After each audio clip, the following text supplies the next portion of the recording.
During World War II, Japan carried out some of the most horrific human experiments in history under a secret biological warfare program, Unit 731.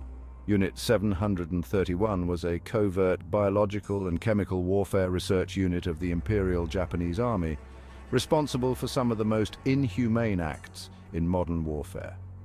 These experiments were carried out mainly on Chinese prisoners of war, civilians and others in occupied Manchuria during the 1930s and 1940s. Shirō Ishii, a Japanese microbiologist and army medical officer, founded Unit 731 in 1935. Ishii was obsessed with biological warfare and believed that such weapons would be key to Japan's dominance in Asia. Unit 731 was set up in Harbin, Manchukuo, with the support of the Japanese military. This remote location allowed them to conduct experiments away from the eyes of the global community. The unit's early work focused on developing and testing biological weapons, including plague, anthrax, and cholera. Prisoners, often referred to as logs, were subjected to live vivisections without anesthesia to study the effects of diseases and injuries on the human body. These inhumane experiments were conducted under the guise of medical research, but they were nothing short of torture. The prisoners, who were often Chinese civilians and POWs, endured unimaginable pain as their organs were removed and studied while they were still alive. The Japanese military sought to understand how different diseases and injuries affected the human body in real time, leading to some of the most horrific medical atrocities in history. Prisoners were infected with diseases like plague, syphilis, and cholera, and then dissected alive to study the internal effects. The goal was to develop biological weapons and to understand how these diseases spread and affected the human body. The researchers at Unit 731 would deliberately infect prisoners with deadly pathogens and then monitor the progression of the disease. Once the disease had taken hold, the prisoners were dissected to observe the internal damage. This gruesome practice was aimed at creating more effective biological weapons that could be used against enemy populations. Experiments on frostbite involved exposing prisoners' limbs to freezing temperatures to determine the best methods of treating and preventing frostbite for Japanese soldiers. The prisoners were forced to endure extreme cold, often having their limbs submerged in ice water or left exposed to the freezing air. The researchers would then attempt various methods to rewarm the limbs, sometimes using hot water, open flames, or other techniques. These experiments were not only painful, but often resulted in permanent damage or death for the prisoners. The knowledge gained from these cruel tests was intended to help Japanese soldiers survive in harsh winter conditions. Other victims were subjected to decompression tests, exposure to high pressures, and extreme temperatures leading to gruesome deaths. These experiments were designed to study the limits of the human body and to develop better equipment for Japanese pilots and divers. Prisoners were placed in pressure chambers and subjected to rapid changes in pressure, causing their bodies to react violently. In some cases, the pressure changes were so extreme that the prisoners' bodies would literally explode. Similarly, exposure to extreme temperatures was used to test the effects of heat and cold on the human body, often resulting in severe burns or frostbite. Unit 731 also used prisoners to test new weapons and chemical agents, including grenades, flamethrowers, and gas chambers, to study the most efficient ways of killing large populations. These tests were conducted with a complete disregard for human life, as prisoners were used as mere test subjects.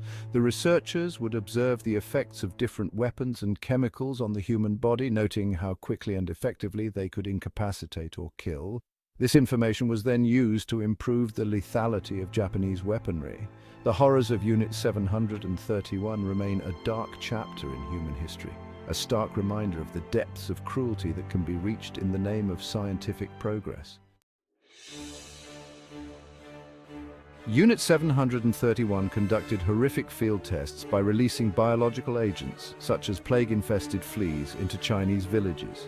These tests led to outbreaks of deadly diseases, resulting in the deaths of thousands of innocent civilians. The unit also contaminated water supplies and food sources in China to study the spread of diseases in real-world scenarios. Additionally, there was a plan to use biological weapons against the United States by sending balloon bombs, carrying plague and anthrax over the Pacific. Fortunately, this plan was never fully executed. As Japan began to lose the war, the experiments at Unit 731 intensified.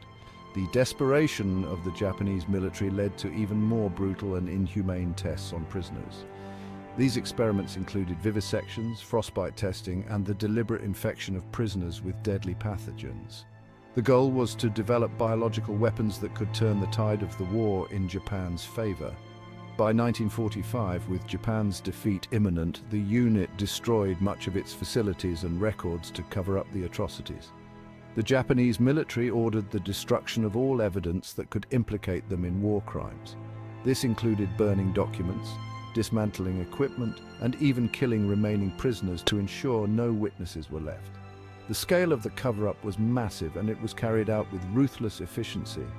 In a shocking turn of events, the United States granted immunity to Shirō Ishii and other Unit 731 leaders in exchange for their research data on biological warfare. This decision was driven by the Cold War context, where the US was eager to gain any advantage over the Soviet Union.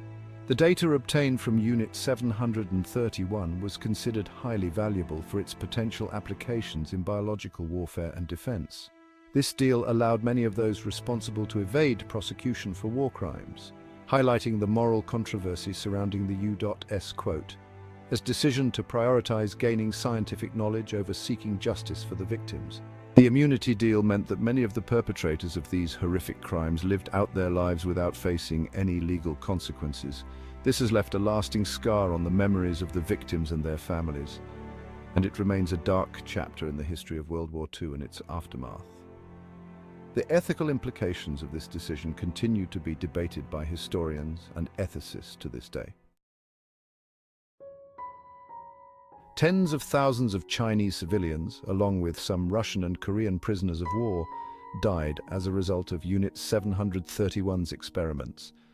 These experiments were often brutal and inhumane, involving biological warfare, vivisection, and other forms of torture. The victims were subjected to unimaginable suffering, and their deaths were often slow and agonizing.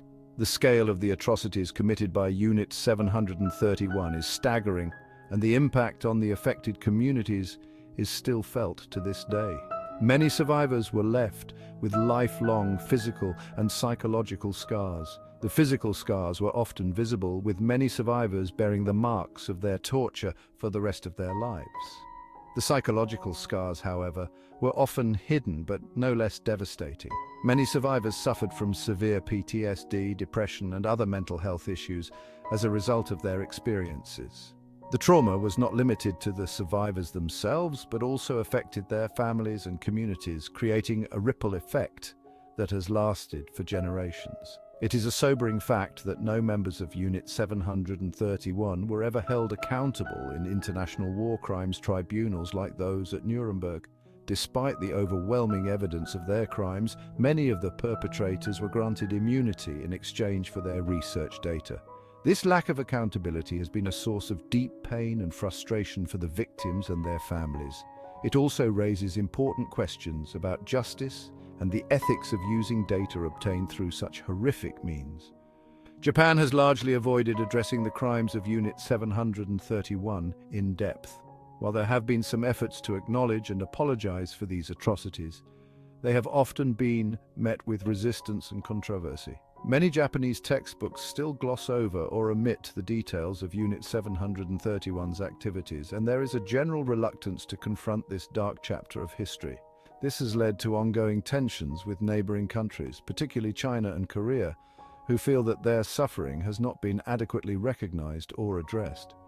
For decades, the horrors of Unit 731 were hidden from the public, and only in recent years has there been more global awareness of these atrocities. Efforts by historians, activists, and survivors have brought these dark secrets to light, leading to a growing recognition of the need for remembrance and justice. Memorials and awareness events have been established to honor the victims and educate the public about the true extent of Unit 731's crimes. These efforts are crucial in ensuring that such atrocities are never forgotten and that history does not repeat itself. The story of Unit 731 stands as a brutal chapter in Japan's history, characterized by unchecked cruelty and the pursuit of power through biological warfare. Remembering such dark periods in history is crucial to ensuring they are not repeated. If you found this story compelling, please subscribe, comment on what you've learned, and explore more stories from history that have been buried in the past on the Forgotten Chronicle.